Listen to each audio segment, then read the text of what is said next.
I rank where the view is nothing less than phenomenal. For how I express and project from my abdominal. The only view better, both my daddy and my mama know. No living parents, my sons give me balance. My wife is my serenity, this mic is my identity. The world is foul enough, that's why I write without obscenities. Provoking danger with broken language and spoken anguish. Begging to get hurt, why would you ask to go through changes? Yes, Lord, life's a chessboard, master the angles. Control the tempo, be the one who holds the info. Acknowledge is just as deadly as machete swings. When spoken, the truth is as potent as that Medellin. While others swear the style is free, I just let it ring. Our time is undervalued, soldiers make us better kings. My fans on my shoulder, reaching after better things. Today I take the shot, for them I'd rather set the screen. My mama told me follow my dreams. My daddy told me get it by any means. Stand tall, make him bow to a king. But I've evolved, you can see the resolve. Look in my eyes when you speaking to God. Life and for those who be caught up in using what I was called with the muse. I guess they call it proving I'm more than an artist. Penciling out my darkest while stenciling out a harvest. And storing what gets me from A to B, just like garages. Instrumental with collages. Envision what I've been drawing. Broadway to give you rhythm like the great Lena on. So bent on, found comfort in the storm. Find peace and on when you see them others perform. Organized chaos, outcast it like hey ya.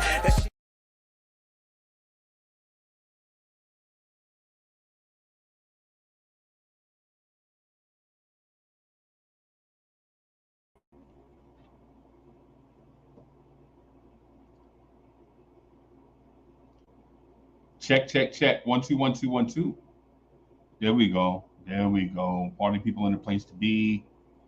Party people in the place to be. Let's see. Let's check our audio real quick. No, we don't want to do that. There we are. We want to use our our Shure microphone. There we are. There we are. Salute everybody. Yo, party people in the place to be. What's good? It's number one chief rockin' Knicks University, and welcome to the premiere Knicks in the Nighttime show, the Knicks at Night podcast. Salute, salute, salute. What's good, everybody? It's good to see y'all, man. Good to be with y'all, man. Salute. Salute to the Lawrence Tears family holding it down in the chat. Salute to Corey Lee, Allah Wise, the man behind the scenes. Man, y'all, hey man, y'all give my guy some show my guy some love. My guy, Allah Wise, some love. Let me do this. I'm gonna show my man Allah Wise some love. Thank you for helping us get over that hump. Hey, Wise, thank you for helping get us over the hump. You know, it don't take, you know what I'm saying, it take more than one person to get over the hump, but we appreciate the assistance. Andios is in the building. Salute. Y'all check out Andios on IG. That's your homework. Keith Dollar is in the building. Salute Trini. What's good? What's good? Coach is in the building. Ed Winning is in the building. Salute my guy. What's good? What's good? What's good? What's good? Yeah, y'all. So I want to get into this thing real quick, man, before, just in case we get sidetracked. I want to talk about what a game 2 against the Pistons would look like if 2 stubborn coaches actually made adjustments.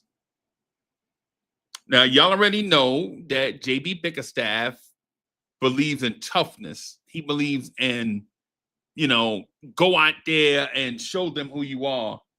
And we all know that Tom Thibodeau believes in toughness and show them who you are and go out there and show the world. And you know what I'm saying? All of that, all those things that go with. Right. So I want to talk briefly about what would happen if 2, oh man, my video is kind of behind. I'm not for sure. It's probably internet probably slow. So y'all bear with me, man, as I kind of work through it. Y'all know I like to be seen. I like to be seen and heard, but so y'all just bear with me as I try to figure out what's going on with this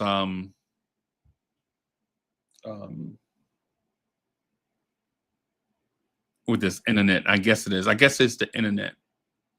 So a lot of y'all have seen, or a lot of y'all, well, I'm hoping you guys saw the conversation between, or that I had with Lee Escobedo.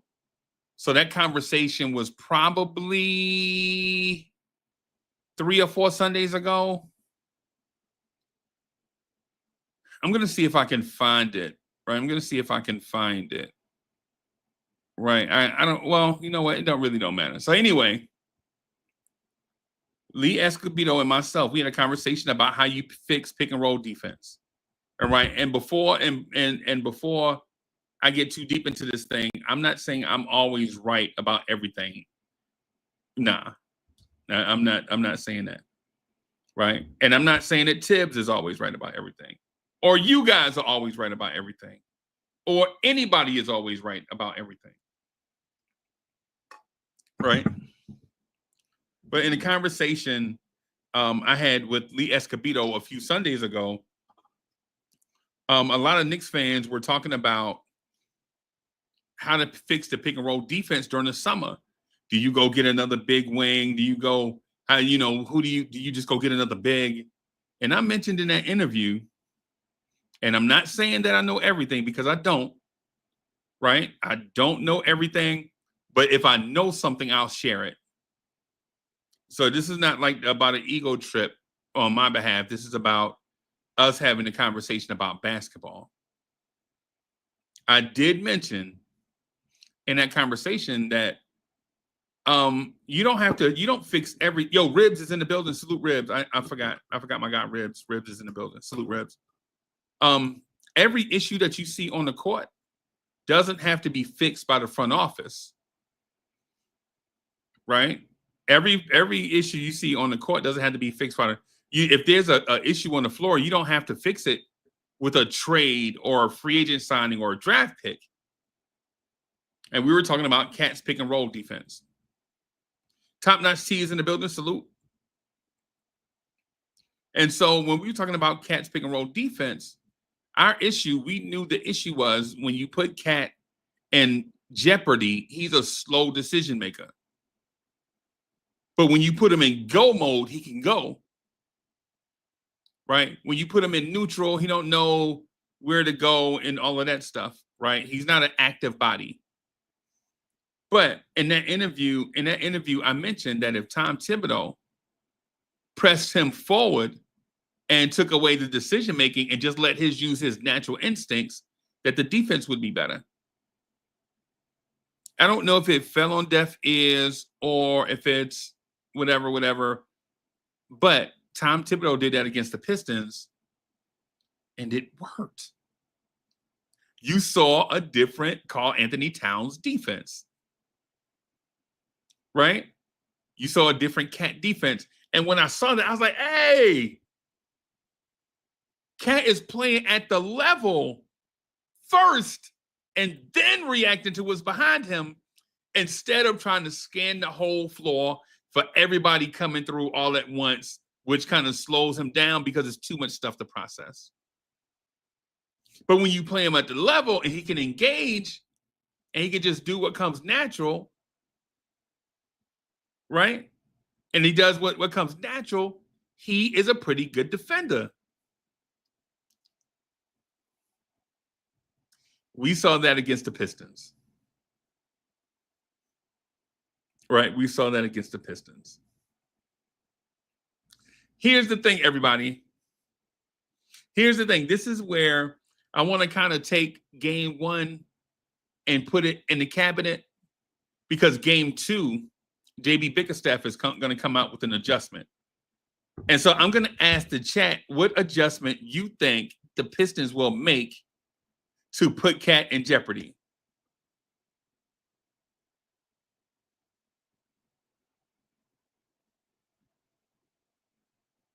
What adjustments do you think the Cleveland Cat, Nick Yak in the building? Hey, Nick Yak, what adjustment are the Pistons gonna make to Cat's defense? Mets, what's good, man? Not in a good mood after how WrestleMania played out. Talking about the Knicks. So what's good, man? What's good with your Knicks? Well, looks like Tibbs finally pulled his head out of his butt and finally got aggressive in hedging and icing screens last night. Okay, all right. Hold on for a second.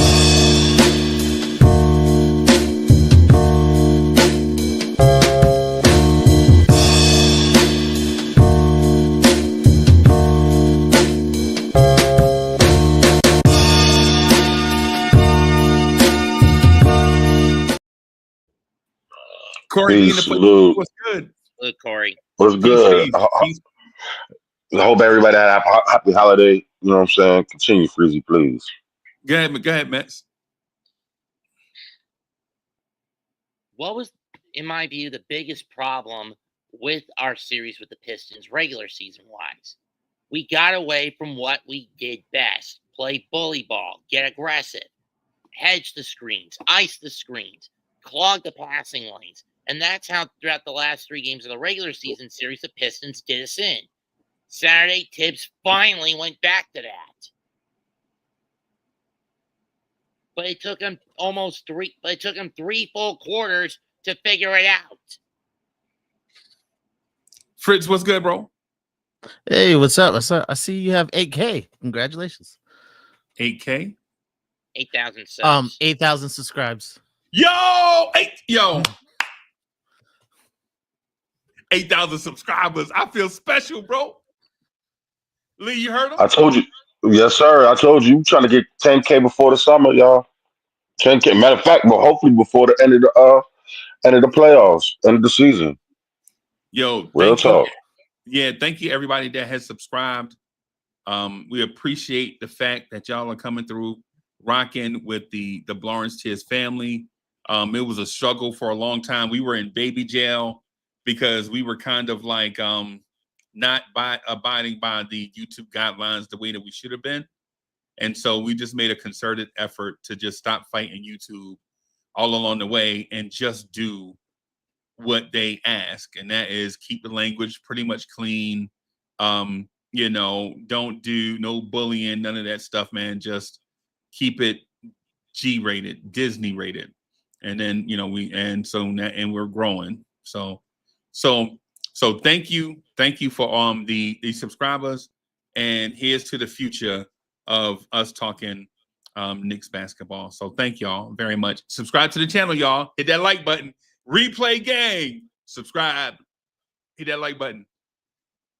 So Lee, what you think? What you think? What's the adjustment that the Pistons will make? I think they're gonna platoon Cat. They're gonna start shooting people as soon as he touches the ball. They're gonna try to put a quick double on him and see how he reacts and moves. It's probably gonna be Horseman, or and try to force Hart to beat us. They're gonna definitely try to double team. I mean, not double team, but try to get on the boards a little bit more significantly. Not to say they did beat us by 1, but still, it was the key ones at the end of the game, which we really took advantage of, and also to take advantage. Try not to cause so many turnovers, and also to try to take less pressure off of Cade somehow. So he's going to probably insert Schroeder with him on the court to try to take some of that ball handling pressure off of him. Okay. So what do you think, Fritz? You think you're thinking the same thing as Lee? I think they're gonna doubt the physicality. I think that's one thing they're gonna do. More, I saw there was like the verbal jabbing, but I think they're gonna like physically turn it up. Yeah, I think what they were. Cat. One thing I saw about last game, Cat got 20 whatever, but Cat could have got 40 if he wanted. he easily could have got 40 if he felt like it's just solo, just me time. He definitely could have got 40 plus. But I think he just picked his spots. I don't think I don't think anybody can look at the first half Brunson had and think that's gonna happen again. But I think they are gonna put more pressure on him, especially since he looked hobbled. You know, they're gonna test him physically. Okay. I'm in agreement with that. They're gonna be more bully ballish on Brunson in game 2.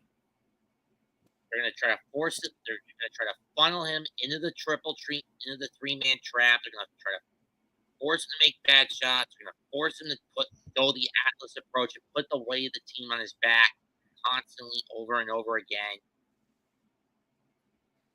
Right. Okay. Now Detroit fixes the adjustment. And Tibbs has to be ready for that. Okay.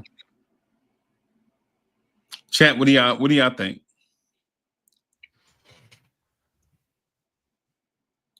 Tell you what I think Detroit's going to do. I kind of agree with what all three you said. With what you said, I really agree with what Fritz said. I was thinking about that on the way here to the microphone. I will say this. Offensively, OG and Anunoby ran bump and run coverage against Cade, basically. Lee, you know what bump and run coverage is, right? You know how you jam your receiver on the line and make. Of course, you know I don't. Yeah. And so just off the route. Yeah, you just make him work for every step in that route, and every catch is a contested catch. That's what OG did to Cade. What I expect off of that is more incorporation of Jalen Duren. But I'm gonna get to that in a minute. What I think what the Pistons are gonna do to adjust smothering Cade at the point of attack is run more cutters and slashers away, giving Cade checkdowns, right? Giving Cade easy checkdowns where he can get rid of the ball really quick so somebody else can make the play. Because if Cade is getting all the defensive attention and you get the ball out of his hands quick, that means the other playmakers that the Pistons have can make plays against weaker defenders. Now, I'm not saying that our defenders are weak, but all of our defenders are not to the level of OG and Anunoby. You feel me? So if you get the ball out of Cade's hands and say into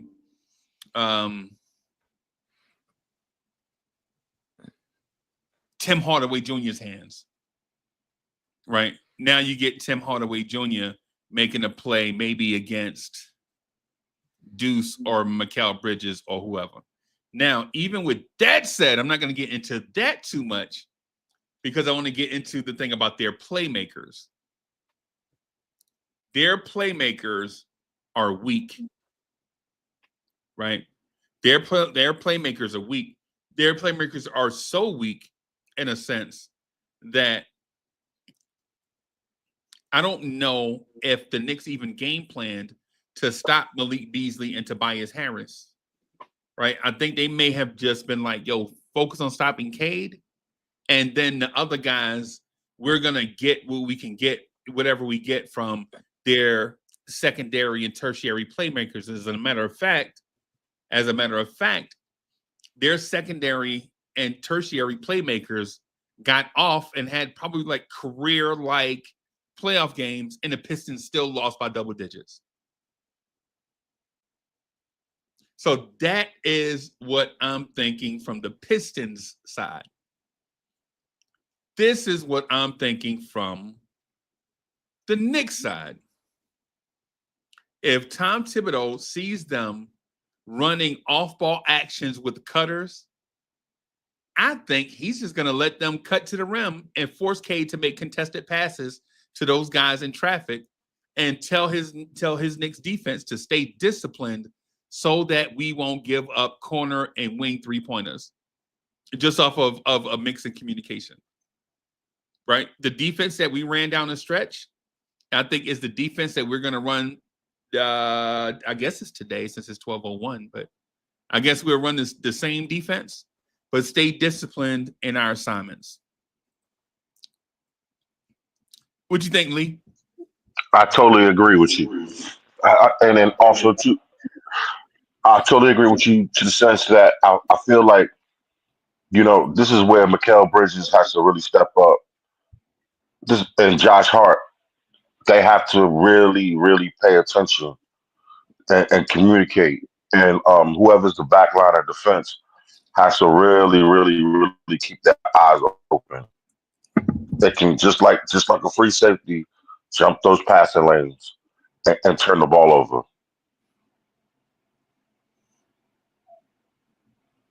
Got that right. Fritz, what you thinking, man? Oh no, I missed that last point. With Lee? Yeah, I missed the last point with Lee. I'm sorry. Okay. Whoever's going to be the back line of defense, sort of. You see how sometimes it's usually Josh Hart or Brunson back there. They have to really communicate and also to stay disciplined. So like a regular free safety in the NFL, so they can jump those passing lanes and create easy turnovers, so we get easier baskets. Because I feel like in the first game we worked too hard in the first half and even in the third quarter to score. So when we did do that adjustment, things became a lot easier for us. Okay. Yeah. Fritz, I'm just going to ask you this question straight up, and y'all pardon me again. Y'all pardon me that I don't have the camera on. Y'all know I like to put my big fat head in the camera. It's just I think I'm having a slow internet, and so I'm just going to ask y'all. You know what? I'm just going to turn some of these computers off. Hey, I'll be right back, y'all. Hey, go ahead, Fritz. Yeah, I think there's gonna be an adjustment. I think a lot of people are happy about yesterday, but if you erase that 20-21 run, and if the Knicks lost that game, I think people will have a lot different feelings about this game, because I think a lot of people just the Knicks had a great game. I don't think it was a great game. It was a great run. Because Denver was like, I'm sorry, not Denver, but Detroit. Yep. But bro, that's the whole key of Tibbs' coaching, and he made that adjustment, which turned the game around in our favor. Yeah. Yeah. Campaign probably should have came in earlier than he did. I think Campaign probably should have came in earlier than he did, but he came in at the right time.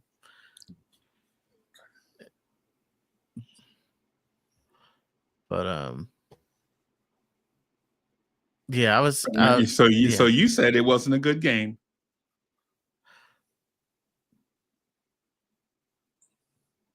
Erase the 21-point deficit. Okay, if you erase the 21-point deficit, run the 21-point run, the 21-point run. Yeah.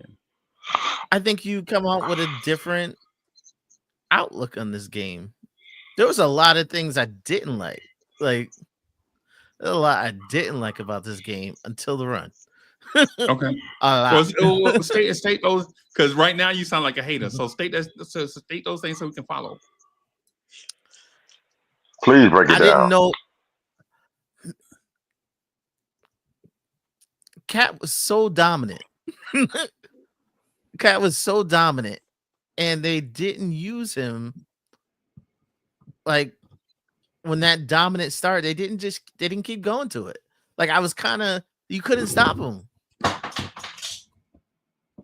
You literally couldn't stop him. Mikal Bridges, wasn't as engaged as you probably want.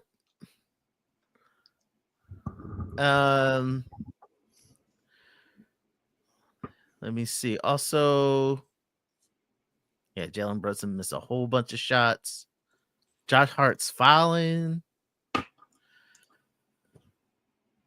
There was a lot. Until that run, there was a lot not to like. Okay, but in that also too, it's like you ever watch a prize fighter, and then sometimes you might be and Freezy, Freezy knows this. You know, you're not really you're in the fight, but you're kind of losing on points because you're not exploiting a certain part of the match or the game, Yeah. and then all of a sudden now it clicks in, because you're getting a feel for each other, and also too, you got to think too. They probably was trying to play possum and wear them out to a certain extent to even jump on top of them. That's where the experience part of it all, comes in. I mean, you got to think. Detroit gave us their best shot in the first three quarters, and we withstood that because we were winning the majority of the game in the first two quarters until the third, and then we just turned it up another notch to the point where they couldn't understand what was going on. JB blew two major timeouts, and when he really needed those timeouts to wrangle back his team in, he didn't have it because of the barrage and the onslaught of which how Tibbs made his adjustment changed the whole entire game. So I mean, I get where you're coming from. Nothing's ideal. Because I think you're looking at it from a perspective of idealism and expectations out of certain players. Not only that, it was like we went in and it was like, hey, we're gonna have to defend the three. We knew Beasley is the guy we needed to watch. Tim Hardaway was the one to watch, and they basically got what they wanted. I think that's probably one of the key things we went in this game wanting, and we didn't stop it. So I can't say it was a great game. I think they're gonna have to come out better. I don't expect Michael Beasley to shoot like that again. I don't expect that's Hardaway Malik Beasley. to shoot like that. I'm sorry. Yeah, Malik Beasley. My bad. But I'm saying the game plan should have been. But the game plan should have been to not let them shoot open threes. Like that should have been in the game plan. And I didn't really see that. And basically, we went on a run when they started missing. So you think the run was lucky? That's what it sounds like. No. Yeah, that's what it sounds like. Because you said a little bit. You said without that run, right? Remember you said without that run? Yeah, without that run, I'm looking at this team like I'm looking at this game like, wow, our energy was off. We was playing with our food. When Carl Anthony Towns obviously had the advantage, why aren't we using that advantage? Like nobody was stopping him. He was backing dudes down in the paint and getting all the way to the rim. Like, why wasn't we using that advantage? Like maybe because I'm the type of person. Hey, keep doing it until they stop you, and they wasn't stopping them. Maybe because Cat has, especially in the regular season, has been getting in foul trouble in the first half, where we couldn't really exploit. When we tried to go to him and exploit probably that mismatch. I mean, maybe Cat was taking what the defense gave him, and also, and he felt them out, and allow themselves to get into foul trouble because that's Nah, what pretty much happened to them. yeah. I think this is a case of the study hall teacher trying to run PE. There's no way Fritz is right here. All of that stuff said.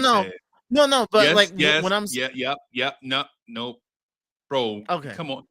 So first thing, the Knicks got any shot that they wanted in the first half, and they were missing. Right, those that saw the game knew the Knicks got every shot that they wanted against a very good Detroit defense, and we were missing shots short. Right? You just said that when you mentioned that Karl Anthony Towns could have went for 40 if he wanted to. Did you say that? Yeah. And and you also mentioned that Jalen Brunson was off at the beginning of the game. You said that, right? Yeah, he was getting to his spots, but he was breaking. The Knicks offense got every shot that they wanted against a very good Pistons defense. And we're missing those shots.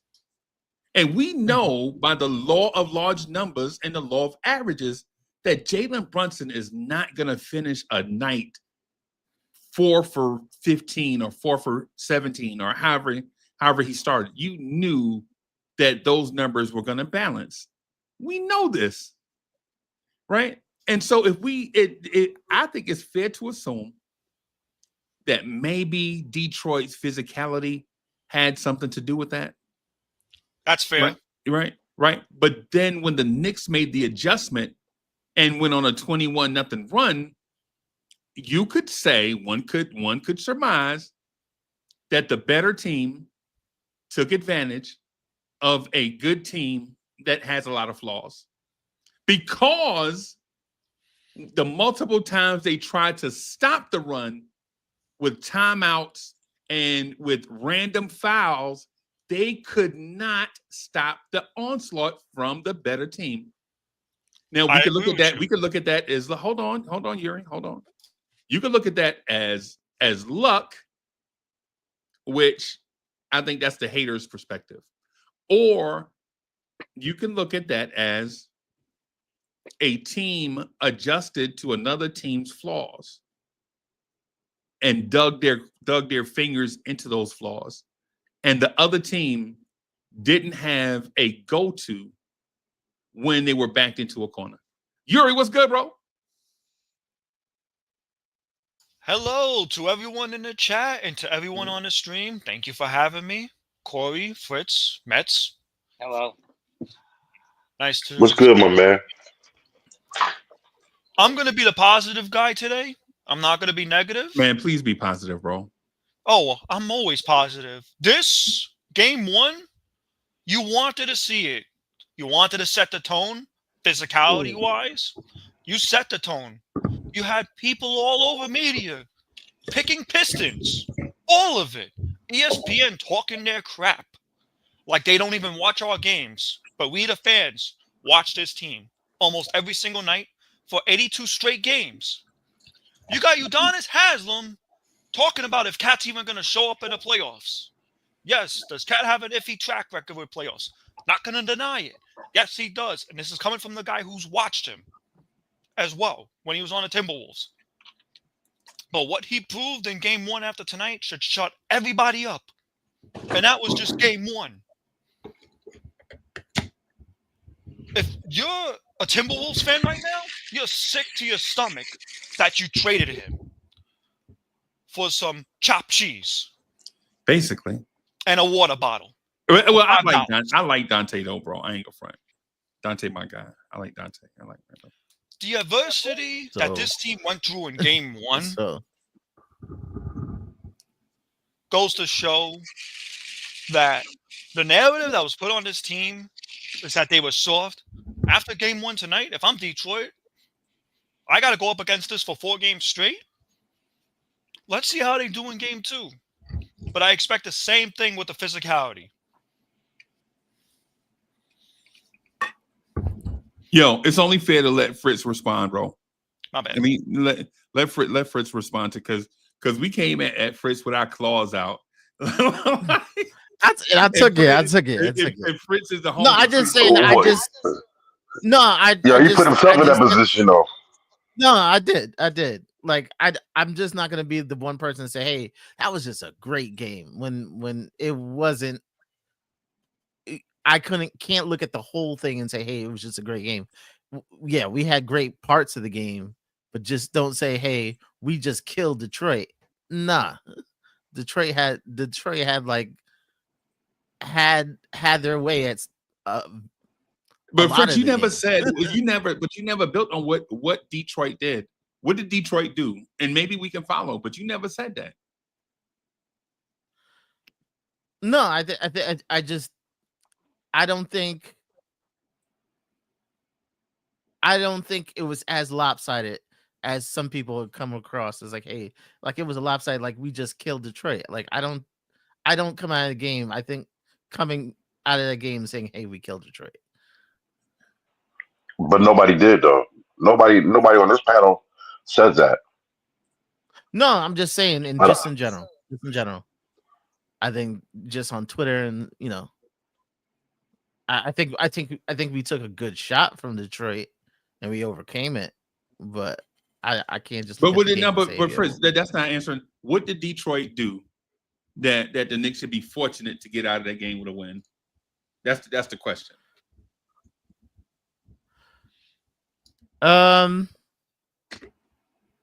No, I don't. There's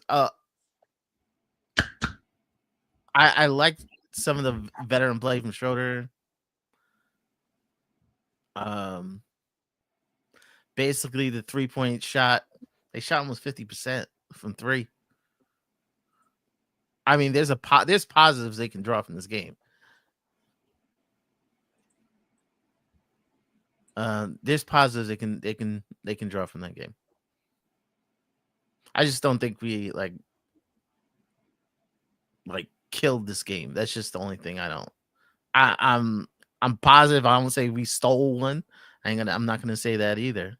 But I can't just look at it and say, hey, we just killed Detroit. I just can't. I can't accept that part. Yeah, I can't follow you. I don't understand how you got to that point. No, I'm not even you, Freezy. I'm just saying, like in general, on like Twitter and stuff like that. Like, no, I'm saying, bro, it's not a personal thing. What I'm saying is, help us understand where you're coming from. Is what I'm saying. No, I think so Detroit, you don't want to. You saying no because you don't want to tell us? Or you saying no? I just don't. I think they got what they wanted. They shot the ball probably better than they wanted to. Probably Cade didn't shoot as well. I think they could take some positive from that game. I think they can take some positives from the game. I think this will probably be Cade's worst game.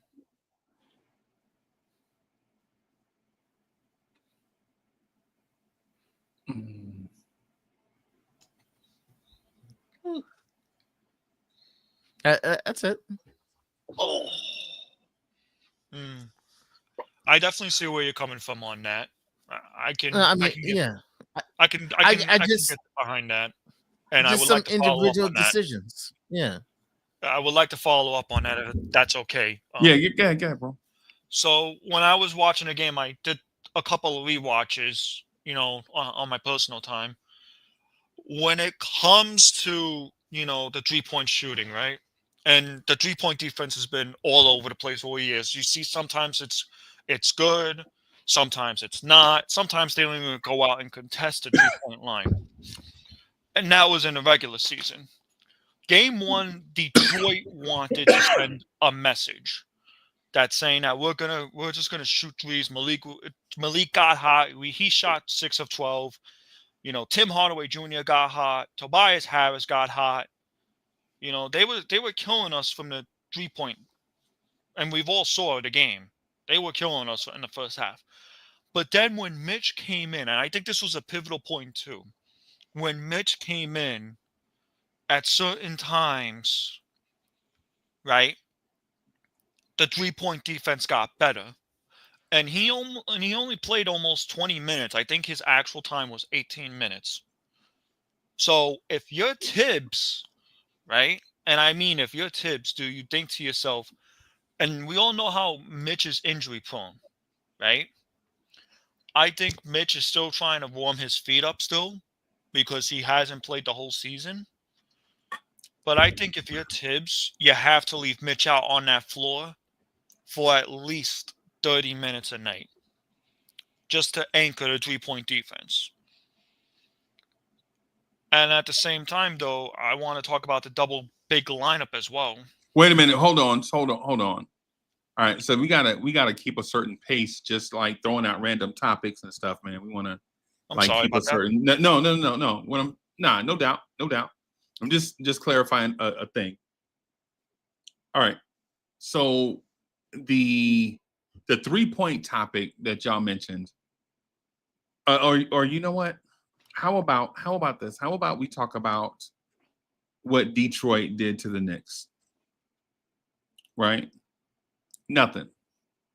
Their starting center grabbed 1 defensive rebound. Everything else was just offensive rebounds from him. Right. Think about what I'm saying to you, right? Their starting center grabbed 1 defensive rebound all night.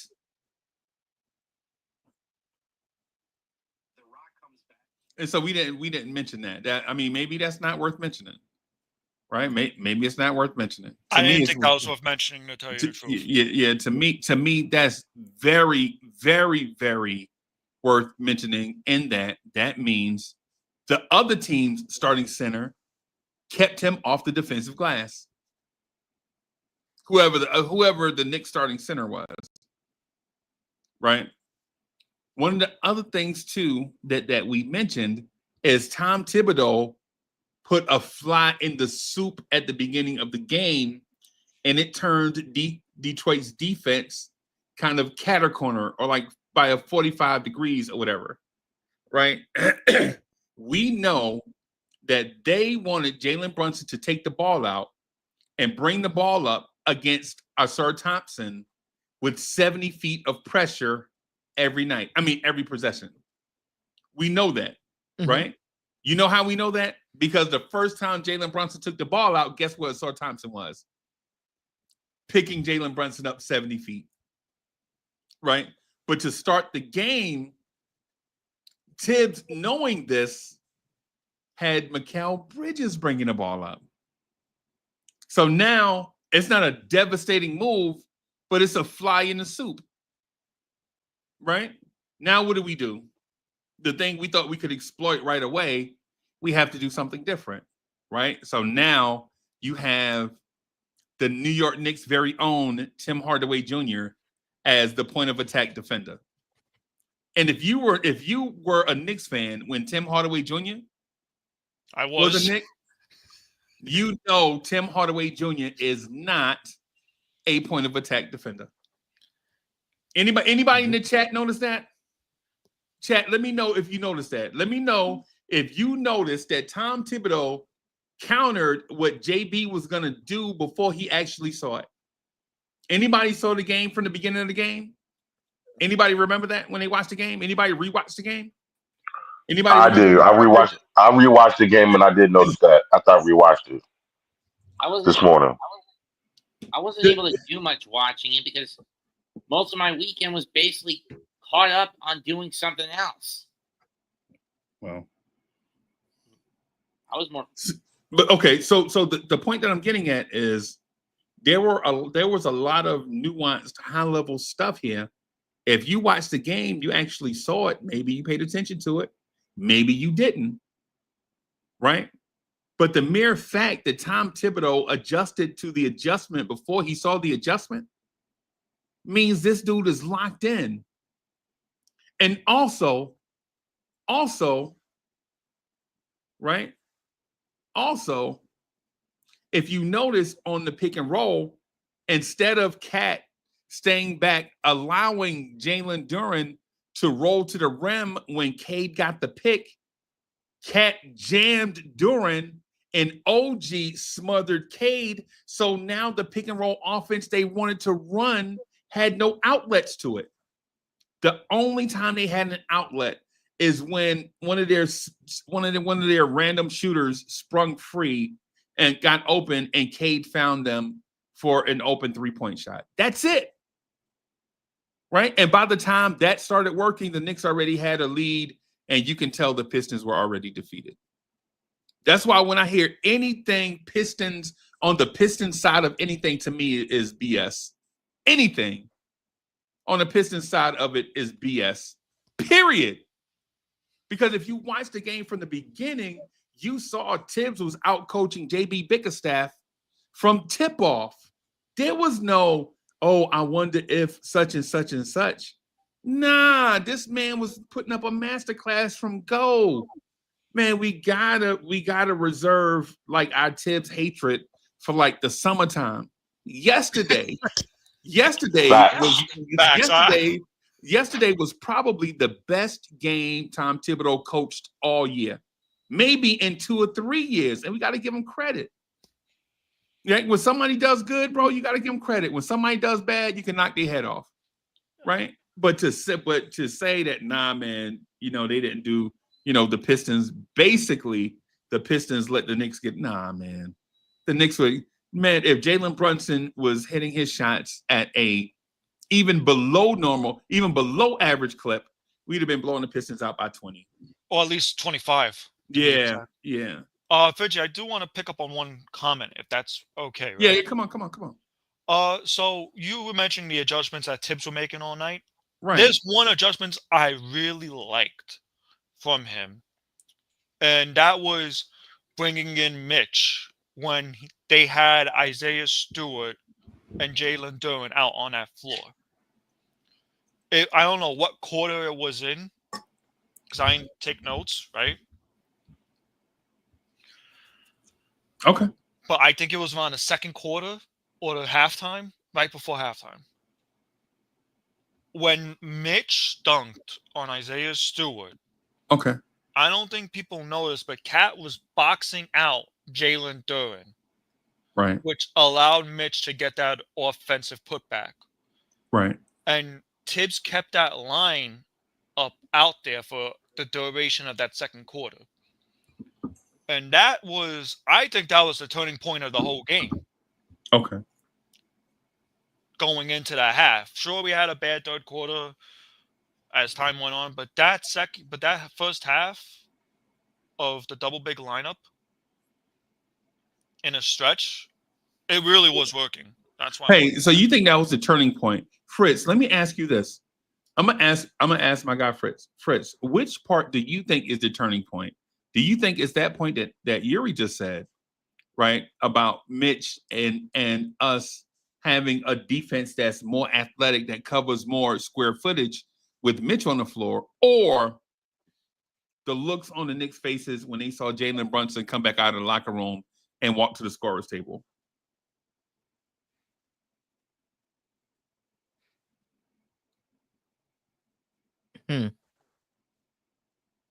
I'm not sure if either one, but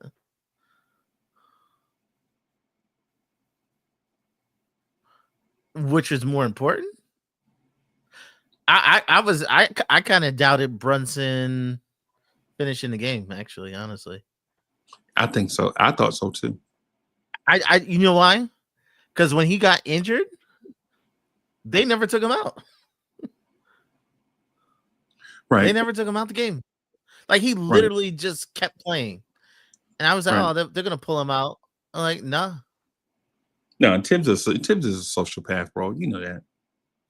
No, I was like, yeah, it scared me enough that I'm like, why does he keep playing on? Why didn't they just pull him out? If he got to retape it. If he got to put ice on it, put ice on it. Like, they just he literally just kept going for like, I'm not sure. I'm not sure how many minutes was left in the half, but he just finished. He finished half. I think he. Oh, go ahead, Freezy.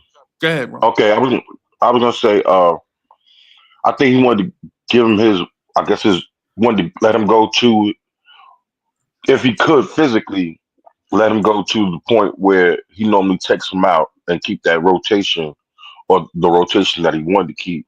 He wanted to keep it somewhat similar to that.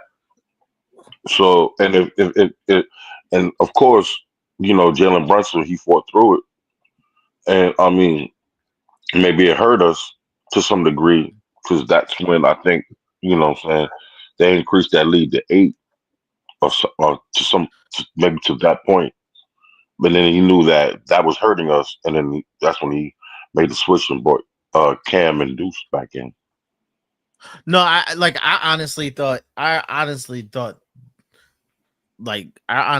maybe he was gonna miss the rest of the game. So maybe that scorer's table was a big part, because I'm like, ain't no way he keep going. Or maybe he's just playing enough until he couldn't take it no more. But I thought his name was almost done.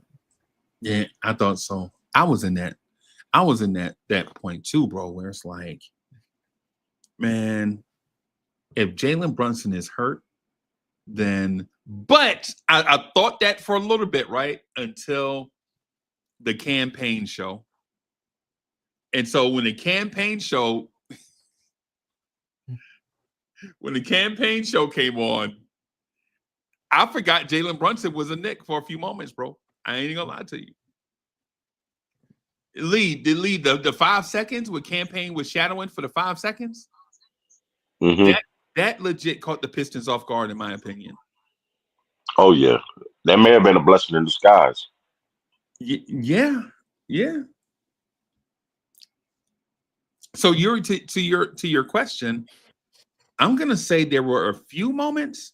Maybe the Mitch moment you mentioned was the turning point, but there were a lot of close contenders. You feel me? Like the Mitch moment that you mentioned, I could see where you were going with that. But there were a lot of the call Anthony Towns steal to get the fast break going the other way. I felt like that also was a play. Yes, it was. That was a Yeah. major big play. Most definitely. The reason why I mentioned the Mitch one, though, right, was I felt like that was the turning point, because it limited on how Detroit was going to rebound the ball as the game went on. That's why I mentioned the Mitch turning point. Okay.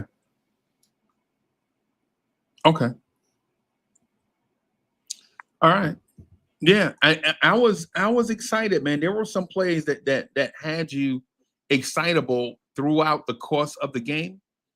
But what I was thinking as I saw those plays was this: when the Celtics make these series of plays all in a row, it's a normal night for a championship level team. When the Knicks do it, we get super duper excited, right? And so in my mind, yes, I got super duper excited, but not just for a series of championship level plays back to back to back. I was excited that we were doing it and it wasn't being done against us. Facts. I agree.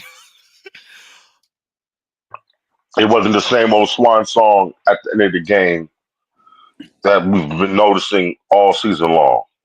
Yeah, It was a whole new set of lyrics. right. So, Matt, what when you saw these championship level plays back to back to back, what were you thinking? Were you thinking were you excited about the individual plays or the plays being linked together, showing that this team had championship mettle? I was thinking a bit along those lines, but I was thinking more along the line of finally he's figured it out. They're finally showing aggression. They're finally doing what they need to do offensively and defensively.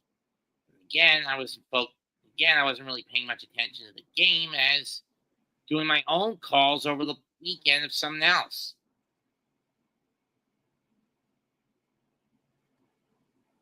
But basically, I was like, it's about time they finally do to the Pistons what the Pistons been doing to them most of the season. Be aggressive. And just run it down their throats like they've been doing it to us most of the year. Fritz, I ain't gonna lie, bro. When you look at the test the Pistons tried to throw at us and watch how they kind of flopped, I think the Knicks had showed in that game. Now, the Pistons game two, like every playoff game is its own universe at this point, right? Every game is going to be scrutinized for the individual game, right? Right.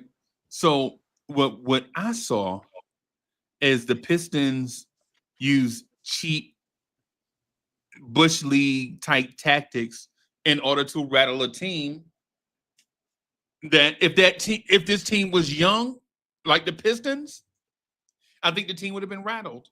But the fact that we have a bunch of veterans, that we didn't get caught up in the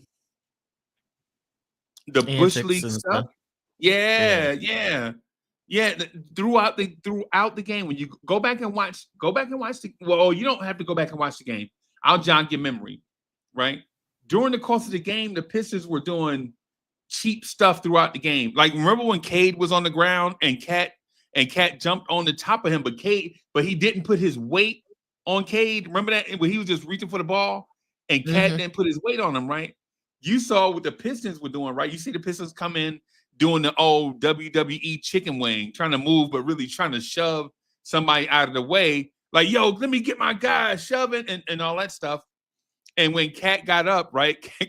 Cat got up off the pile and he was like, oh, they trying to play games. They trying to get in my head. Okay. All right. So we're out executing them that bad that they have to poke you in the eye, so to speak. Right. Yeah. They have to do like these little like tactics in order to get to you because they can't beat you on the floor. They can't beat you between the lines. So they try to beat you upstairs. Beasley keeps slapping the ball, slapping the ball out of Jalen's hands. Yeah. Following extra hard with the push off. Like he was doing too much. He was doing Isaiah Stewart pushing Cat out of the post. Y'all saw when Cat caught the ball out of the post, y'all see Isaiah Stewart just straight up shoved him one-handed out of the post. And Cat just turned around and laughed because he's like, yo, this is legit like a cat playing with a mouse. The mouse thinks it's winning. The corn mouse attacks a cat even if the cat's got the other upper hand. But the cat's wise to the game of the mouse. It knows the mouse seeks death in order to avoid the agony. Is that where you were going, Freezy? Yeah, well, kinda. I think the halfway through the fourth quarter, and chat, tell me if you agree, and if you're on the other side of this. Remember, this is a conversation. This is what conversations are for. Conversations aren't always going to be 2 people or 5 people in this case, or 65 people in this case, all agreeing to the same thing. We can all disagree and not be like anything personal, right? But tell me if you agree with this or not. Did you see the Pistons about 8 minutes in the fourth quarter look like they were totally deflated? Can I add to this? Yeah. I agree. I like I said, I rewatched the game again. The Pistons were doing anything they wanted on the defensive end to the Knicks. Did you notice that the Pistons were in foul trouble, not even ending the first half? Yeah.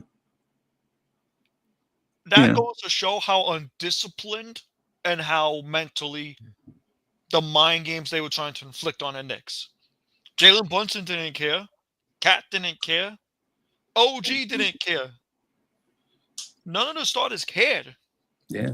Mitch didn't even care. So you started to see a tone shift after that third quarter.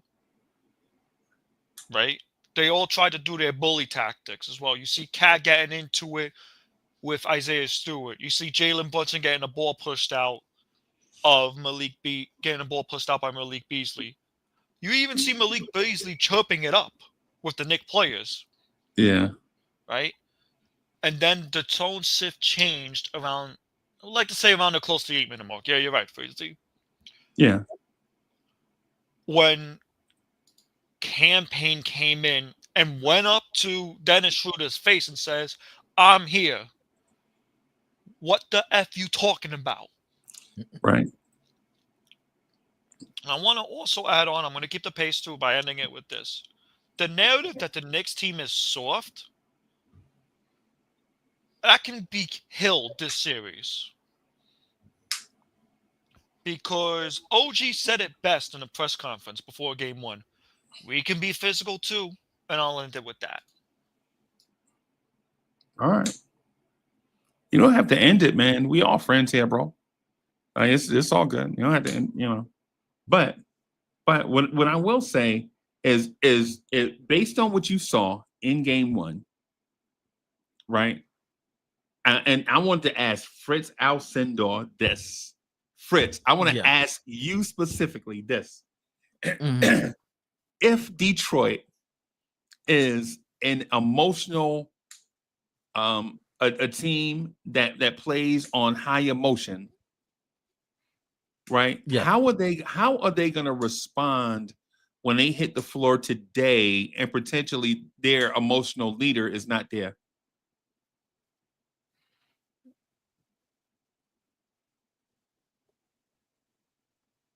They're gonna have to do it without him. They're gonna have to go with Duran. I think if I think Detroit won't do as well today. I don't think they're gonna do as well. If they go out and think what they did in game one in the first half is gonna work in game two, I don't think they're gonna do very well. Because I don't think they would shoot that well ever again. I don't think they would shoot that well. I think only Isaiah Stewart can get away with what he does.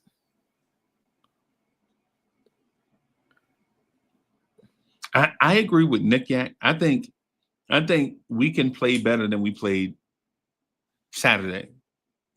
But I don't see a world where Detroit can do better than what they did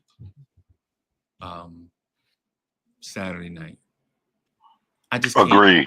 I just can't see it. And I agree with that too. And so when I say that, listen, I know Cade can have a better game, right? I know that. And I know Jalen Duran can have a game where he doesn't get held to one defensive rebound. The Knicks centers held Jalen Duran to one defensive rebound. Right? Mm-hmm. I know today I know he'll get more than one defensive rebound. But on that day, see, that game is on his resume forever. Right? And I'm sure he'll look to him because he's a professional. He's probably got pride. You know what I'm saying? And so I think the sum of the parts or some of the parts can play better, but the sum of all parts has reached their crescendo, if that makes sense. Like I can't see a game where Malik Beasley, Tobias Harris, Tim Hardaway Jr., Cade, Jalen Duran all go for 20 and 10. I don't think there's a world where that can happen. Right? If Cade is better, then one of those other or two of those other guys' production is going to fall off. It's just what it is. And even with that said, they still scored 112 points. I don't know if they'll reach that again, and not in Madison Square Garden. They won't. I don't think so. I can't see it either. Not at Madison Square Garden. In Detroit, maybe. In Detroit, probably. I can see them doing it in Detroit in like game 3 or game 4. I can't see them doing it at MSG for game 2. Because going back to the point you said before about the 8-minute mark, we didn't just mug this game from them. We stole it in the streets of New York. We mugged them. We stripped them down. And we left them on the East 96th Street by the one bus stop. That's how bad we mugged them. And you just looked at their faces like, what just happened? That was a It was bad. 21-01. Never Right. been happened for in a playoff game. I actually searched up today. Never been happened in a playoff game. That's a record run. Yeah. And that was done in 4 minutes. Yeah. Yeah. And now you got a lot of narratives saying that, yo, maybe we're underestimating the Knicks this time. I don't want to get in my head of myself. We still got 3 games to go. Well, the things about narratives is basically they change. It's the same thing with takes. People ask like, "Hey, what's your take on this?" How about we do information? Right. Like let's share some information, exchange information, and when we do that, everybody gets smarter, as opposed to saying, "Hey, man, what's your take on Cat being called soft?" I don't care. Right? I don't care nothing about any of that stuff. Right? When I care about, yo, Coach B in the place to be, what's good? What I would say is if Detroit gets blown out today, right? If they get blown out today, it's a possibility. They may win today, right? Who knows, right? You know, you got to play the game between. But if Detroit gets blown out today, I'm here to tell you Thursday, if they don't come out in Detroit knocking down every 3 in sight, I think they'll be in Cancun by the weekend. You think so? Yep, I think they'll be in Cancun by the weekend. They'll be in Dominicana by the weekend, man. Yeah. To be honest. Fiji somewhere. Yeah. PG. Also, Yeah. I want to respond to a comment in the stream. Nick Yak brought up a good point too. McBride and Salmon will hit some shots. Yeah, no, expect McBride and Salmon to redeem themselves after that game 1. Yeah. Yeah. As well. So I think game 2 is going to be very interesting to watch as well. All right. So let's ask this. Lee, how do you think game 2 is going to go in terms of teams adjusting to adjustments and what the Knicks will probably come out and showcase in game 2 in game 2? I think they're gonna still try to I believe Detroit's still gonna try to limit Jalen Brunson, getting to the basket, and we'll see how the refs play that as far as how the contract goes. That part, and also I would say from the defensive side, I think we're going to be a little bit more aggressive. And like I said also too earlier, I believe that Schroeder and Cade will be on the floor, so that way it gives Cade more easier opportunities to get to the basket without the ball in his hands, and see if he can catch some stuff, catch some stuff going towards the basket, cutting more so. Okay. And also to help set up Malik Beasley's outside shooting. Not only that too, Corey Lee, Stewart might not even play this series as well. We just got word from not only from yesterday that JB Bickerstaff said in his post-game conference that he did have knee inflammation. He's been dealing with knee injuries for like the whole season, I believe. So he might not even be playing today. We can definitely. Yeah, they say he's getting an X-ray. He's got an X-ray. We could probably expect to see him game 3 or game 4, though. I'm gonna assume that he's not gonna play game 2. And that's lovely because you know why? Fontecchio, we can take advantage of him, and that's even better for Cat because they're gonna, Cat's gonna destroy it. If they got Fontecchio out there with Cat. Cat, that's food for Cat. Food. Oh Jesus! Now you're gonna get your 40-point game, Fritz. Yeah. I would say, do want to introduce this to the conversation. Also, I think if Beef Stew doesn't play, then Tobias Harris is their third center. We saw Tobias Harris defend Cat the other day, and he didn't defend Cat without help.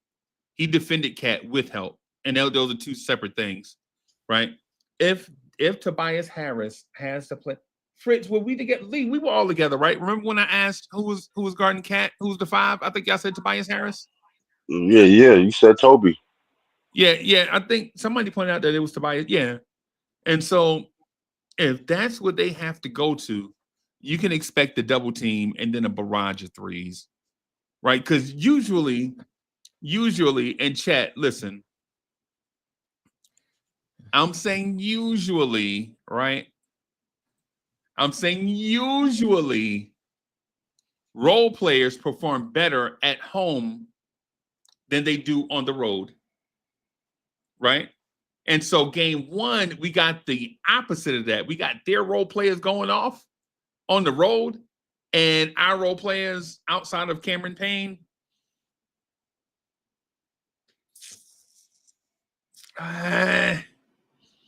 not so much. Deuce's shot looked weird, bro. You gonna take him outside and make him shoot jumpers? Did you see the three from the wing? The one that flew over the rim, didn't touch the rim, and almost went out of bounds. I saw that one. Yeah. Yeah. Oh my gosh. He did have 4 He assists. was my key.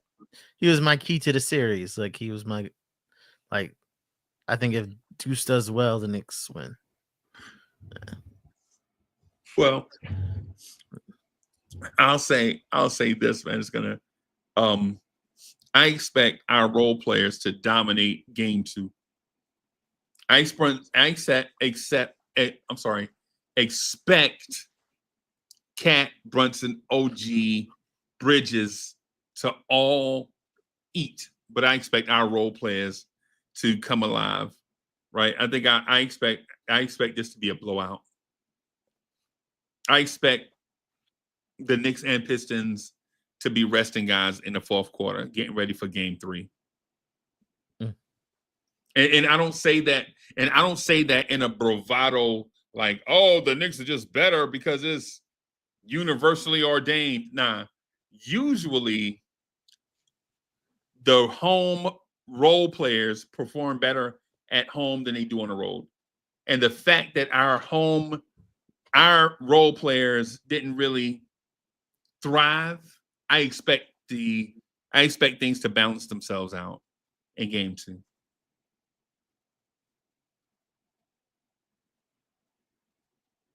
Yuri, what you think?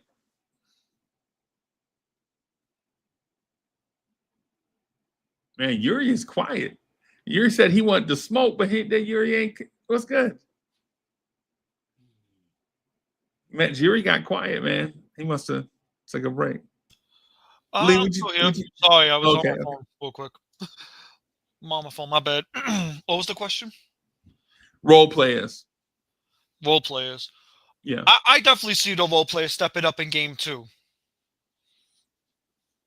I see the role players stepping up in game 2. Not only with defense, but hitting their shots. And I could definitely see them doing good in Detroit too. MSG has a way of affecting games. Right. MSG is the 6th man when opponents step into the Garden. It's also the opponents where they want to shine the most. Right. Speaking of one person, and I hate to bring his name up, but he's been talking a lot of smack throughout this whole week. Malik Beasley being one of them. Yeah. Yeah. I mean, Malik Beasley will be a Knick next year. I mean, Cameron Payne was talking trash to us last year, bro. Y'all remember that? Anybody remember that in the Philly series? I remember that. Yo, yeah. Yeah. It's the role pistol, bro. I highly doubt he. I don't think he has what it takes to be a Knick. Hey, you But bugging? Oh, you the Knicks bugging? chased him. The Knicks The chased defensive him three- like the The Knicks Knicks chased chased him him before he went outside. to. The Knicks fans chased him outside. I know, but I'm just saying the Knicks wanted Malik Beasley multiple years. Yeah. What Lee? What about the defense and 3-point shooting does make him a Knick? I wouldn't be surprised. Lee just don't like him, bro. Corey Lee just don't like him, bro. I ain't mad. I at ain't Lee, mad. bro. I don't blame him. Yeah, he just don't like him, bro. I didn't like Cameron Payne this time last year either. Listen, I hated Cameron Payne throughout the entire season because of the dumbass shots he had. Because of the dumb shots he had. And then I'm watching him in the playoffs. I'm like, please take those shots any day of the week. You got the green light. Right. Because let's be for real here. If it wasn't for campaign, if it wasn't for the captain, if it wasn't for Cat, we would not win this game. That game one was theirs for the taking. Right. Oh, Corey Lee said he got knocked out. Oh, I didn't. Yeah, we didn't knock Corey Lee out. Oh, he must have. It must have been a connection thing. Is I guess what he's talking about. I'm going to end it with this because I'm probably going to have to go to bed soon because I don't want to screw up my sleep schedule. Game 2 is going to be an interesting watch today because we're going to see if it's either going to be close like Game 1 was, right? Or we're going to see if the Pistons can bounce back. Or if we're going to see a different side of the Pistons where they don't have Isaiah Stewart, right? Or we're going to see a blowout on our hands. Me personally, I just want to see if we can get Game 2. I'm not going to ahead of myself. I'm going to watch Game 2 for myself. Right? But I will end it with this. Game 1 broke their spirit. I would not be surprised if this game is a blowout in MSG. Okay. Thank you for having me. Yeah, man. Thank you for coming by. All right, boss. Yeah, man. So, Mets, what you got, bro? I could see Game 1 being a spirit breaker for the Pistons, but on the other hand, I could see it being a motivator. Bickerstaff is known for picking his team back up when they screw up. You know what I mean? Okay. I clearly don't see that. I think after, especially if Stewart's not playing, which is their emotional heartbeat and their rally rah guy, if he's not there, I could see us honestly beating them into submission by the third quarter. Yeah. And honestly, all it takes for Deuce is to knock down two of them. Once he knocks down two 3-pointers, which he's gonna get the looks, it's gonna be, ooh Lord, it's gonna be, and the same for Shaman, and as well as just like you saw campaign when he saw one or two of them knocked down. It's God forbid if they awaken, it's gonna be a bad day for him. A very, very, very, very bad day for him. And they're gonna have fits on trying to stop that. Okay. Let me do this real quick. Thank you everybody for watching. Man, y'all hit that like button, subscribe to the channel. Right? Hit that like button, subscribe to the channel. I think we made it over and listen, I think we made it over 8K. And this is like the most difficult task. This is like a 2.5-year thing in the making just for us to get this far. And so we made it this far, but this is not anywhere near where we want to be. So after 2.5 years of beefing with YouTube about letting us be whatever, we're just, it finally sunk in that YouTube wants to be our partner, right? YouTube is not the enemy. They want to be our partner. So just abiding by the guidelines, having a safe chat, a safe space for everybody, I'm saying, a bully-free space for everybody where we can come together, communicate, not be, vulgar and anything like that. Since we started trying to do that, YouTube has been a friend. So over the last month or so, 2 months or whatever, however long it's been. And so we're trying to provide a quality product for you, and make sure you hit that like button, subscribe to the channel, advise us, let us know, give us feedback on where you would like the channel to go, the direction. Some things can be done, some things can't. You understand that. And continue to help us grow. Share this with friends. And so we're gonna rock for a little while, but I just have to say this throughout the show, just to remind everybody, right? Also, hit those emojis to the right. Hit those emojis because Yeah. they want us to as part of the interaction, letting you know as the fans interact with us, even if you don't comment. But if you agree with something, say it. That's how you say it sometimes. Just hit the emojis. Right. Right. One of the other things too that we gotta keep pushing is we need to get Fritz Alcindor to start doing the NBA economy show. Because for some reason, I think Fritz hates the NBA economy show for some reason. I don't know why it is. The NBA economy show should at least be every Monday and Friday. And Fritz is like, yeah, I don't know. I've been so busy. I've been so busy. I was on somebody else's show on Friday, actually. Oh, what? Yeah, you did tell me about how they go. Went good. Okay. Yeah, man.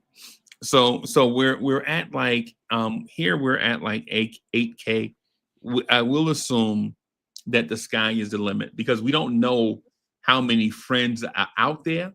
We just know how many friends have engaged in a friendship with us, and that's like 8K. But we don't know how many of you guys are out there. So we're just going to keep reaching out to see how many friends we can bring in to make the conversation more robust and entertaining at the same time. Yeah, man. Yeah, and if you're a member, you got membership too, right? Yeah, members, man. Yeah, those are super friends. Them super friends get special. Man. Yeah, special stuff. One more thing. If y'all, if you're on other social network platforms, like and share it to these other, because sometimes like on Facebook, they have groups, Knicks groups. Share it to the Knicks groups, and let them expose our content to them, because you never know, you never know, you never know. And, everything we like, everything y'all do is truly appreciative. We appreciate it, and I'm appreciative of all you all. You know what I'm saying? So I'm grateful for all you all too. Yeah. Hey, so Lee, you got another topic you want to talk about? I mean, I think Fritz got a topic. I think he's holding back on us, and Fritz has a topic. Everything I pretty much not say I exhausted myself to the conversations, but right now I'm still on a high from last night, because it just it made me feel so much better shutting the mouth of these so-called pessimistic Knicks fans, and hopefully it just thrusts more vigor and support for the team. I didn't need a bunch of topics. I was just asking you if you wanted to break some over, because I man, you know me, I come fully stocked. Yeah, I know you do. I mean, I know. Nah, but you know what I want to talk about? Josh Hart's second half performance. I think he really. I mean, he could have had a triple double in that second half. If he would have stayed out of foul trouble in the first half, he definitely would have walked away with a triple double.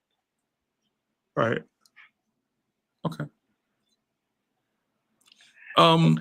Yeah. We're not going to talk about Mikal Bridges. Fritz wanted to jump in. So we're not going to talk about Mikal Bridges. You can do that, man. Please. I know you've been waiting. No, I'm just saying, like, Because when Jalen Brunson was out, Mikal was activated. So are we just giving up on the idea that Mikal could be activated while Jalen's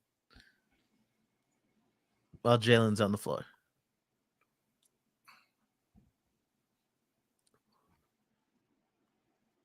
I mean, or should we start thinking of maybe keeping Mikal on the floor when Jalen isn't there? You know, I was listening to somebody on another podcast, and when they brought that up, they was speaking like we should use him like how we used uh RJ Barrett, and like he play like the first 3-4 minutes, Oh and then we my take God. him out. Man, I'm just saying, no, Lee, who said that, bro? it does. I mean, it's the person is irrelevant. Lee, who said that? I can't think of the person's direct name right now, but I'm just saying from the conversation. I'm Yeah, just saying, what channel was it? it was on Ron's channel. And no, the reason why I'm saying that doesn't, I don't think they're not the same type of player to kill that narrative. They're not the same type of player. I mean, Macau's more of a defensive player, and he's more of he has a mid range game that's very very solid, and I think if he is not on the court when because Mikal knows his game better than everybody. I just feel like he needs to start slashing more, and we need to start really open up our eyes to that. I don't know if he prefers to sit in the corner to shoot those shots, or if he's getting enough touches, or are we emphasizing him as much as I say OG is, or is he just not being as aggressive as he should be, or as much as we want him to be?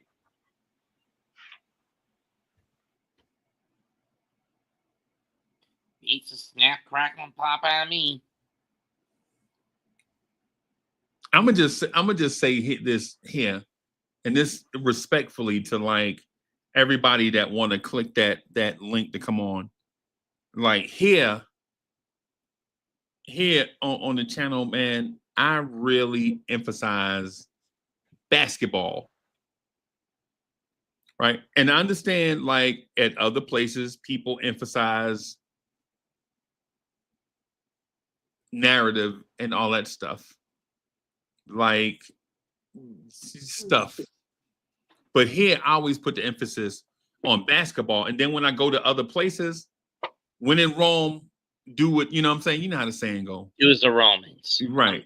So I'm just gonna hop off of that bed, Freezy. WrestleMania wiped me out. All right, boss. Yeah, you know how it is when in Rome, like whatever the conversation, if you're invited, just, you know what I'm saying, don't never lose integrity, but, like whatever. They want to talk about free agency. They want to talk about July 1st free agency and all that stuff while the playoffs going on. Okay. Right.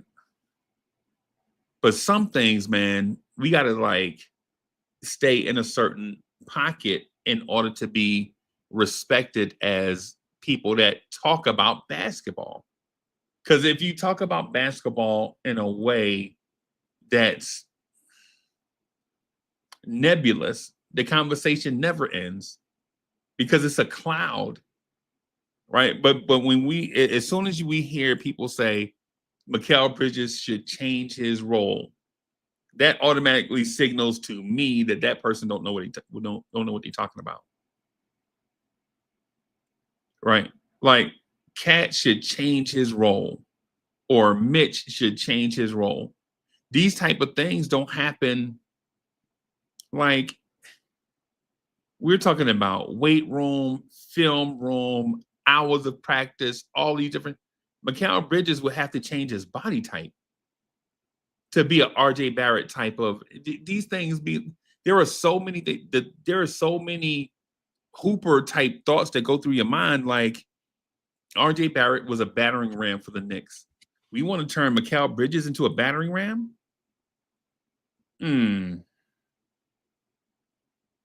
Right? RJ Barrett was a battering ram so much that his defense suffered. We want to turn Mikal Bridges into RJ Barrett, a battering ram, so his defense can suffer more? I mean, these type of things, like when people say them, I'm like,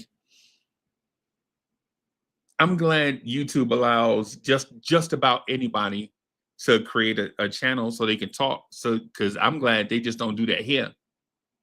To be honest, certain things you're like, Mikal Bridges as RJ Barrett, like. But let me ask you this: why did that intrigue you?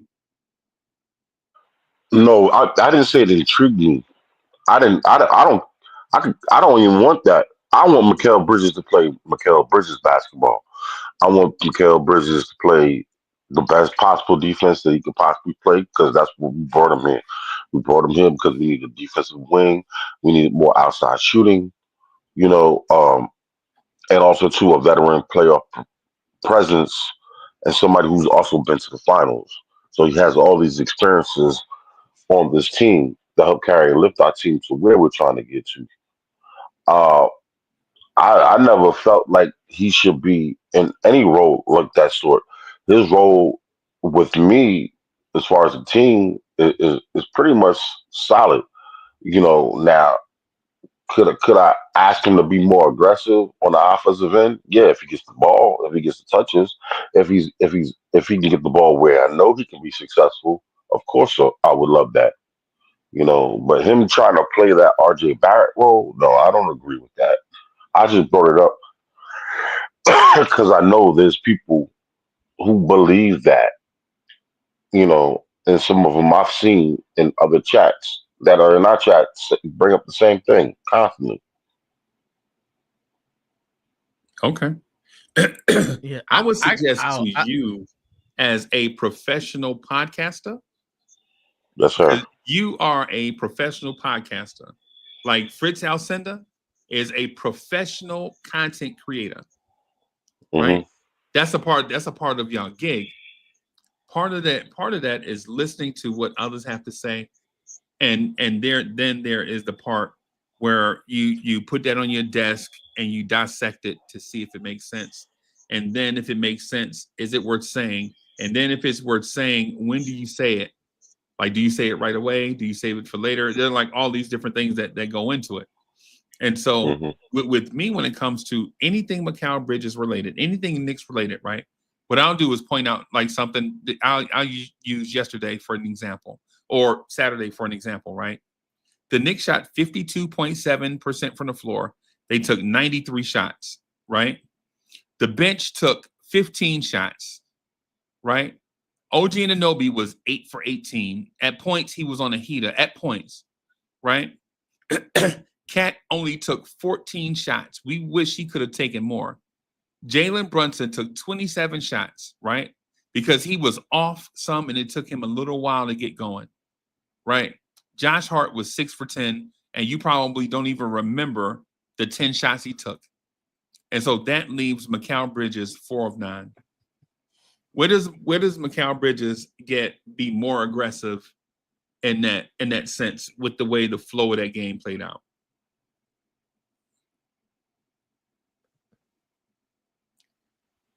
I mean, I'm pretty sure he had in a lot more games. He's had more touches, though. You know, I'm not saying that. I'm not saying. I see him more of a as a complimentary player versus I would say a needed every game 20-point shooter. You know, 14, 15 points from him, even 12 to some degree. You know, him, and especially it's not how many shots, but it's the the qualities of shots that he has, where it's really in the flow of the game, and it's for him to knock down. You know, I'm pretty sure if Tibbs wanted to, he could probably draw up more plays designed specifically for him. But I think he's more comfortable, what I'm saying, just getting his in the flow of the game.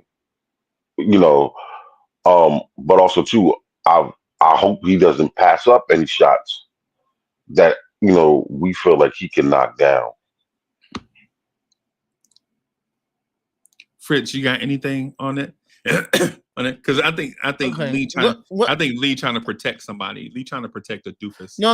What I'm looking at Mikal Bridges. Mikal Bridges, I don't think he turns down like shots. No, It's just that he isn't open. He isn't open. So when I look at it, I'm like, okay, maybe we should do more things to get him open. He only took like 2 threes, and it's not like he's not doing a Josh Hart where he should have shot it and he didn't shoot it. Yeah, like that's not him. So I'm like, okay, we probably should do more things to get him open. I was a little harsh on it, saying Lee protecting the doofus thing. That person is probably a real smart person. That right there is probably not their best moment when you suggest maybe that. Right. I took that point. I thought when I initially said it in my mind, I was saying, okay, when they play the game, when Jalen is out of the game, make sure Mikal's in. That's in my mind. That was just the only thing I was thinking about. Yeah, that make sure that he's in. That probably those minutes, he could probably be more of a priority in those minutes. I think so too. I agree in that. I just don't agree. I agree with you on that. Yeah. That's one of the things that I mentioned. I told Fritz Alcindor I wanted Mikal Bridges to play more point guard. Remember that conversation we had late one night? I think that was what was that, February? I think we had that conversation in February. Yeah, we did talk about that. Yeah. And so or whenever it was, February, March, whenever it was. I would say this though: offensive aggression doesn't always lead to shots or field goal attempts by the individual. Offensive aggression could be playmaking and taking shots when they're available. And I think that's what Bridges does. I think Bridges threatens the outside of the paint area. You know what I'm saying? Like Bridges legitimately, that small area outside of the paint, I think people are aware that he's trying to get in there. Not in the paint, but like that 3-foot perimeter around the paint. Like they know he wants to get in there because he can cook in there. Right? He can cook in there. The only thing is we have OG slashing at times. We have Cat in a mid-post area. You know what I'm saying? We have Jalen Brunson looking for clear routes and stuff. So sometimes those touches are not there. And that is what's going to happen when you have 4 offensive players on the floor at one time. The thing about it is when you're a Knicks fan and you're only used to seeing 2 offensive players on the floor at one time, you're like, just get the ball to Randall, get the ball to Brunson, right? But when you have 5 legit dangerous offensive players, and I count Josh not in the shooting the basketball sense, but the slashing, distributing sense, right? When you have 5 great offensive players on the floor at once, you know what I'm saying? There are going to be times where people are like, yo, I wish we would take 150 shots a game because Mikal Bridges and Josh Hart need to shoot the ball more. It's just part of it, man. Most teams, I mean, I don't expect the Knicks to take 93 shots a game for the rest of the playoffs. I think we'll probably be somewhere in that 88, 89 range, probably 89 shots. And if that means Brunson takes 18 and Bridges takes 18, we don't know. The night might call for that. So, yeah. That makes sense, though. I mean, listen, And another, well, never mind. I'll save that for later because it's null and void and it's useless. But I mean, it would be nice to see him put up 20 points a game, but if it doesn't fit, you must have quit. you know, let him do what he does, and he's still providing something positive out there on the court for us, and he adds to winning regardless. He has, so just let's keep moving on with him as he flows. Okay. Hey, so here's my question. Oh, but look at this just made my night, everybody. Yo, this just made my night. I'm gonna bring somebody up on the thing, up on the joint, and it's because I already know the party about to get started right now. He's in the building. Salute, Coach. Salute, boys. What's good? What's good? What's good? What's good? Good. Yo, anybody ever told you sound like Waylon Jennings? You know who that is? Waylon Jennings. Do you know who that is? Before you judge It's me. the good old boys. Oh, I don't know about you.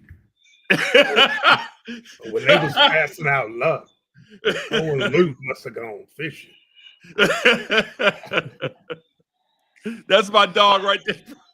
I love when Coach, that's my guy. Now, when it comes to Daisy, no one messes with Daisy. Bro, you gotta know culture. Like you gotta know culture like Corey Lee. You know what I'm saying? Like when somebody say something random, you just gotta, you know what I'm saying, you get it in a bag, right? Yeah, Coach, what's going on, bro? Much, man. I spent 3.5 hours earlier tonight looking for my dang phone. Oh my god, bro! I had got something from Amazon, and I guess I put it down on the arm of the couch, but it was like dark in the living room. So anyway, sometimes I got an iPhone, not a sponsor, and I was like, my thing just turns off sometimes for no reason. Yeah. Like I don't turn it off; it just shuts off. Yeah. So anyway, it was off, and I'm like, hey, call my phone. I was telling my kids to call my phone, and it wasn't ringing or nothing. I'm like, man, where is my phone? Yeah. And I was looking everywhere.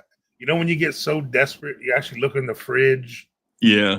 And like I was looking in the garbage. Look outside on the front porch. Yeah, that's what I did. I went on the front porch because I went and got the Amazon package. So I thought I put it out there or something. I'm like, man, what if I put it out there and someone just picked it up? Now, and so then finally I did the location thing, and it said it was here at the house. I'm like, where is it? And I finally got on the thing online where it'll make a noise even if it's ringers off or whatever. Yeah. So finally I heard it ding. Sure enough, it was on the arm of the couch. It was black. It's dark and it was a black couch. So I don't know why I didn't turn on the lights. Man, you need to take your ass to sleep, Coach. Coach. What's up? Nah. Coach knows what I'm about to say when I'm going with this. You know, yesterday was 420. Hey, well, I was trying to make it a family show. I didn't want to admit I was that too. Nah, I'm just saying, you know, making what, man? You know, ain't nothing wrong with eating pastries. Yeah, man. We trying to get back on the blacklist. Well, you trying to get us back to baby jail. What do you mean, man? Everybody puts oregano in the brownies. Yeah, I had extra oregano on the food tonight. Man, so now I'm in that Sunday sauce. Oh yeah, you know it. Yeah, man. I don't know. Y'all have probably covered about everything already. I don't know. What was y'all talking about before I came in? Nothing special, but I know y'all covered you the know, game and everything. not really. We were really not talking about the game, but we talking about our predictions and uh possible adjustments Yeah. to the adjustments. I That's mean, basically. yeah, man. I'm not saying this is an I told you so or whatever, but I just kept having a feeling about Cam, man. I was like, man, Cam's got to be in there. And sure enough, he made me look smart. Yeah, you were Yeah. on playback. You was like, why is it Cam in there yet? Yeah. what's Yeah, taking Cam exactly. so long? I'm like, he We ain't were. he ain't even played the whole third quarter. Yeah. And then We were flipping out about Landry Shamet. We're like, yo, how'd he Yeah. put Landry Shamet in there over Deuce? Yeah. And then Deuce was just kind of like playing like Deuce. And they did that. Like Brunson had to step in the locker room for a minute. I don't know, he changed shoes or did something with his ankle or something. And then Deuce was not looking too great. Then when he brought Brunson back in, he brought him in for Deuce. I was like, all right. I've been wanting to see Cam and Brunson together. And that's when we went on our run. And then he brought the starters back in and left Cam out there with him. Ran with them for a little bit because Bridges was a little rusty. But then I think he chose to put Bridges in at the right moment. And Bridges actually made a couple shots. And I'm like, and then Josh woke up. And, and that's what it's all about. I mean, I talk about this before the playoffs. Brunson did Brunson things. Cat did what he needed. All the things Cat does. He even did some defense for us, especially in that fourth quarter. He played great defense. And those two are going to do what they got to do. But for us to win, we have to have either or OG or Bridges. One of them has to have one of those 20-point games. We can't have both of them disappear in a game. So we have to have either or. I mean, obviously, it's nice if both of them go off. And then Cam was that spark off the bench. And that's the formula. I think every game we need Cat and Brunson to at least do what we expect of them. We need either OG or Bridges to show up and have one of those solid 20-point nights and a solid defensive effort. And then we need one guy off the bench to give us a little spark. We could do that. I think that's our formula to win games. We can't wait too long to lock down on D. Can't say enough of what OG did against Cade Cunningham. He put them clamps on him.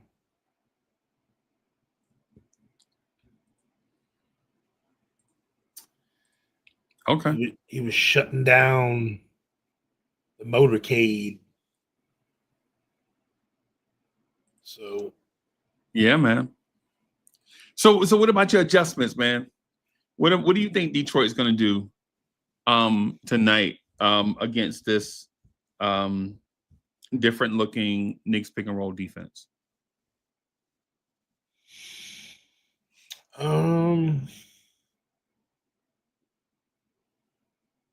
I don't know. I think they're gonna.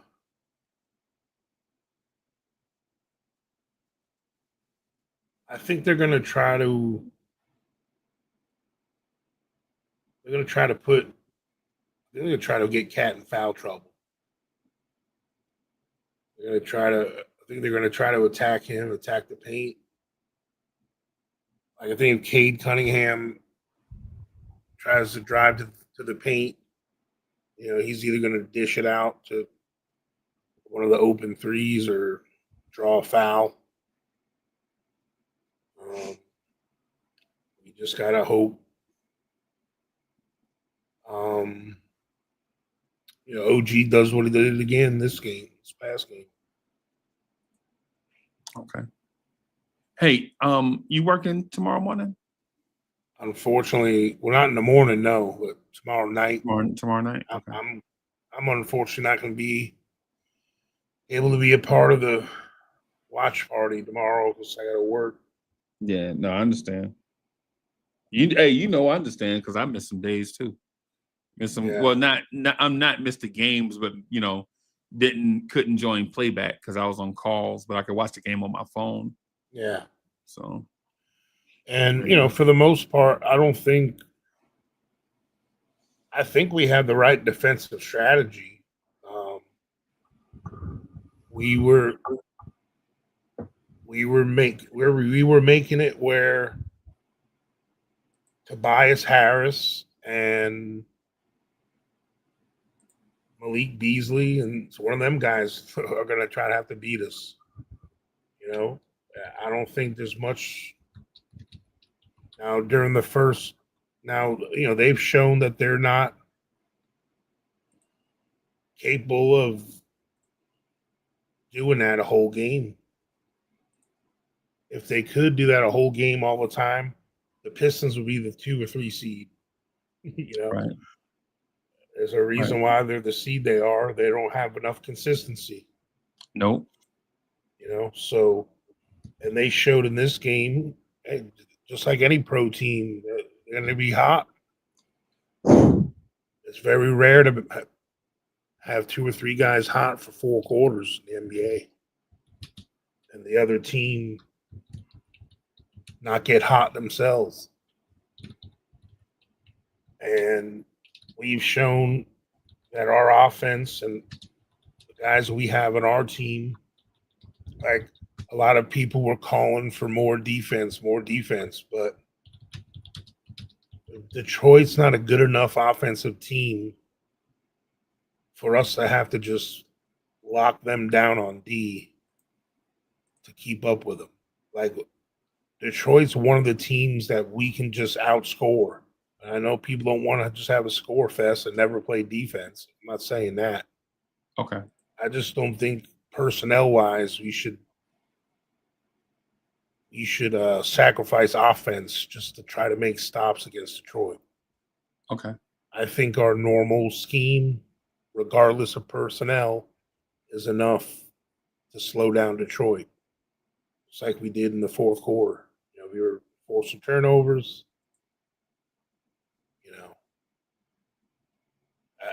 Our offense is superior to theirs enough to where they should be the one adjusting to us.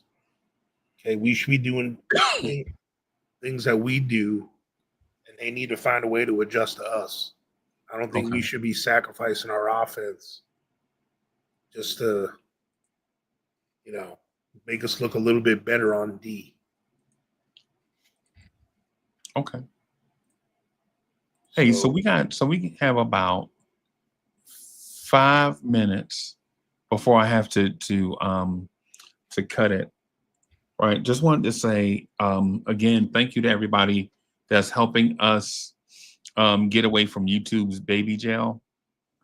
We've been kind of growing a little bit. We're going to try YouTube. We're going to try to be on our best behavior.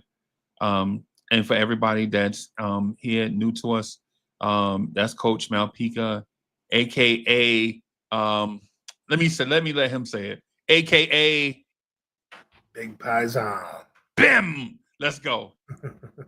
Let's go. And this is Corey Lee and Fritz Alcindor from the NBA Economy Show. Everybody, so this week is going to be kind of weird, right? So I'm just going to ask you to bear with me right on the week because we're going to do the Knicks Morning Drive in the morning at 9. But we're going to do live on Vibes and stuff from 7:45 to 8:45, right? And then we're going to do the Knicks at Night podcast at night from 11:30 to 1:30.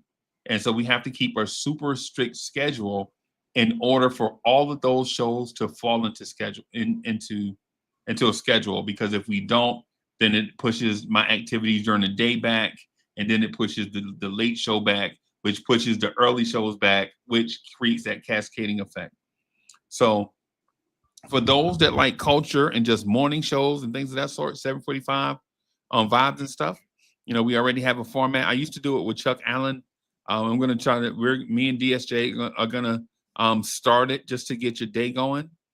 And then we'll jump over here to the Knicks Morning Drive from 9 a.m. to 10:30. And then 12 from about 12 from about, I think it'll be from 12 to about 9:30 at night. I have to do my work activities and things of that sort. And then y'all know Saturdays are mine for me as Miss Mocha. So, but I want to thank everybody for coming through, rocking with us. Keep an eye out for the notifications, right? And come through and hang out with us. The conversations are going to be crazy. You already know sometimes our conversations get what's the word I'm looking for? Spicy. Yeah. So yeah. Controversial. Yeah. But we're growing. So Vibes is growing, and it's because of the email address. The email address that I signed up with for YouTube, I have 2 channels with the same email address. So ironically, both channels are growing at the same time, right? And so just want to say again, thank you. Subscribe to both channels, man. I appreciate that. And if you're new here, the Blarns Tears family is new. I mean, not new, but deep. Is not just Uncle Freezy. There's a whole bunch of people here that contribute to the content. And so if you see different faces, just throw a like in there, because they wouldn't be here if they were not dope. So on that note, I'm going to end this show, and then I'm going to see y'all on Vibes, right? We're going to see y'all on Vibes tomorrow morning, and I guess in 7 hours or so, I'll see you guys on Vibes. Peace, everybody. That girl's dope.